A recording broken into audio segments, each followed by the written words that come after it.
আমার কাছে মনে হচ্ছে এটা বিচ্ছিন্ন ঘটনা। আমি এই ঘটনাটার সামনে পেছনের কিছুই জানি না। আমি শুধুমাত্র ভিডিওতে দেখেছি যে ভদ্রমহিলা তিনি সাহায্য চাচ্ছিলেন। তো ওখানে এমন কিছু সমস্যা আছে, পুলিশের যারা আছে তার সাথে সম্পৃক্ত আরও কয়েকজনকে এর আগে গ্রেপ্তার করা হয়েছে। মেঘনা আলম যার কয়েকজন গ্রেপ্তার করেছে এবং পুলিশ বারবার বলতেছিল যে তাদেরকে গ্রেপ্তার করা হয়েছে এবং তাদের স্বীকারোক্তি অনুযায়ী আপনাকে থানায় যেতে হবে, মামলা আছে, ইত্যাদি ইত্যাদি ঘটনা। তো যাই হোক, এখন আমাদের দেশে হলো কি যে কতগুলো আইন আমাদের বাংলাদেশে যা কিছু হচ্ছে, এই সন্ত্রাস দমন আইন বলেন বা স্পেশাল পাওয়ার্স অ্যাক্ট বলেন, ইভেন এই যে আইসিটি অ্যাক্ট বলেন, সমাজে অপরাধ প্রবণতার এত ভ্যারাইটি হয়ে গিয়েছে যে কখনো কখনো আসলে এই জিনিসগুলো কিন্তু অপরিহার্য হয়ে যায়। ফলে ঢালাওভাবে এটা খারাপ ওটা খারাপ এটা বলার চেয়ে বরং একটা ঘটনায় যদি সেটা অন্যায় হয়ে থাকে, মেঘনা আলমের যেটা, সেটা আমাদের সবারই আওয়াজ তোলা উচিত যে কেন এই কাজটা এই সময়টাতে করা হলো। আবার একই সঙ্গে আমাদের এই প্রশ্ন করা উচিত যে একজন ভদ্রমহিলাকে গভীর রাত্রে তাকে গ্রেপ্তার করা, গভীর রাত্রে তাকে সে সিএমএম কোর্টে নিয়ে হাজির করা, এখানে প্রশাসন যত তৎপরতা দেখালো, কেন বাটার শোরুম চুরি করার ক্ষেত্রে, ভাঙচুর করার ক্ষেত্রে, কেএফসি ভাঙচুর করার ক্ষেত্রে পুলিশ এখানে তৎপরতা দেখালো না? এই যে ফিলিস্তিনিদের ইস্যুকে কেন্দ্র করে আমরা যে ঐক্যমত দেখালাম, আমরা যে স্পিরিট দেখালাম, নীতি নৈতিকতার বিষয় আমরা দেখালাম, ঠিক এই জিনিসগুলো যদি আমরা আমাদের এই সমাজে চিরাচরিত যে অপরাধগুলো এই মুহূর্তে আমাদের জীবনকে একেবারে আমাদেরকে রীতিমতো আগামী দিনের গাঁজা বানিয়ে ফেলার মতো অবস্থায় নিয়ে যাচ্ছে। আপনি চিন্তা করুন যে এই সমাজে যখন মবগুলো হচ্ছে, যে মবগুলো আমাদের দেশে ইতিমধ্যে হয়েছে,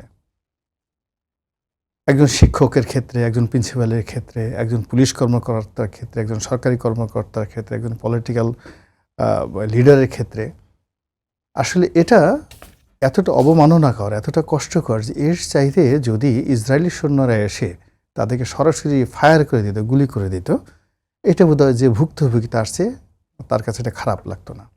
তো কাজে এই বিষয়গুলো, অর্থাৎ আমরা যেমন ফিলিস্তিনের মুসলমানদের দুর্ভোগ দুর্দশা নিয়ে বিশাল কিছু করছি, কাশ্মীরের মুসলমানদেরকে নিয়ে আমাদের আবেগ প্রচণ্ডভাবে কাজ করছে, শ্রীলঙ্কার মুসলমানদেরকে নিয়ে আমরা মোনাজাত করছি, ইসরায়েলকে আমরা লানত দিচ্ছি যে আল্লাহ ওদেরকে দুনিয়া থেকে ধ্বংস করে দাও, আবাবিল পাখি পাঠিয়ে দাও। তারপরে শেষে আমরা খ্রিস্টানদেরকে, মানে ইহুদি এবং নাসারা, খ্রিস্টানদেরকে নাসারা বলে ইন্দো ইহুদি যে চক্রান্তে মুসলমানরা তছনছ হয়ে যাচ্ছে, এই কথাগুলো যত সুন্দরভাবে বলছি, মোনাজাতে বলছি, ঠিক যারা মোনাজাত করছে, ওয়াজ করছে, মাহফিল করছে, তারা যদি দেখা গেল সৌদি সরকারের পক্ষ থেকে একটা মাগনা হজ করার দাওয়াত পেল, মুহূর্তের মধ্যে তাদের ওয়াজ উল্টে যাচ্ছে। এই জায়গাগুলোতে আমাদেরকে একটা মোরাল যে জায়গা, সেই মোরালের জায়গাতে একটা স্ট্রেংথ চলে আসতে হবে। আমরা খুব স্ট্রং করে বলতে পারি, আমাদের নামের পাশে যেমন আজাহারি আছে, আজাহারি যাকে আমরা বললাম ভবিষ্যতে উজিরে আজম, সে কোথা থেকে পাশ করেছে?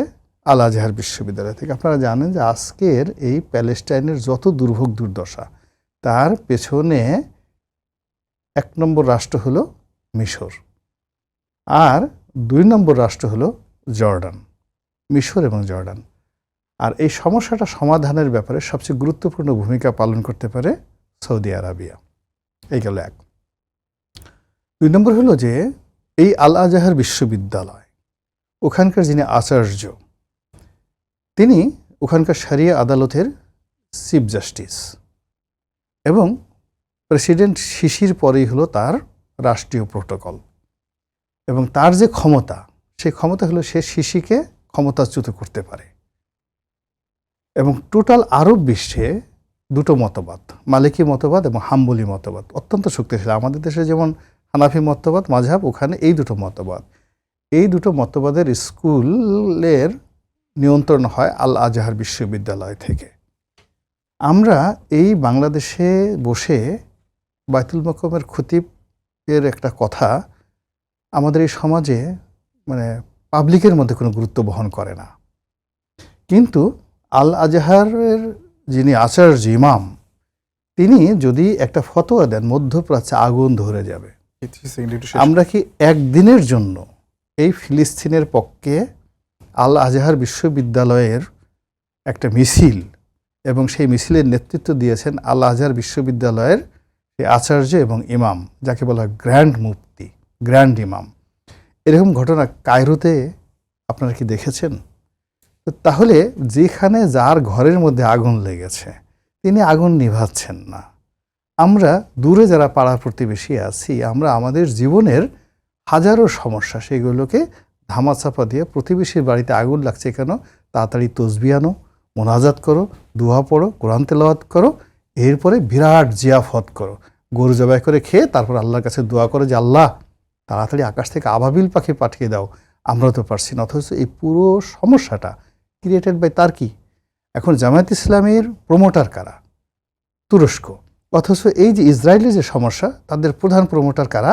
তুরস্ক। সেই ব্যাপারে তো কোনো কথাবার্তা হচ্ছে না। এখন প্রবলেমটা যেখানে, সেই জায়গাটাতে ডিপ্লোম্যাটিক লাইনে যে কথাগুলো বদলা দরকার, যে প্রতিবাদগুলো দরকার, প্রতিবাদ করা দরকার মিশরের বিরুদ্ধে, প্রতিবাদ করা দরকার সৌদি আরবের বিরুদ্ধে,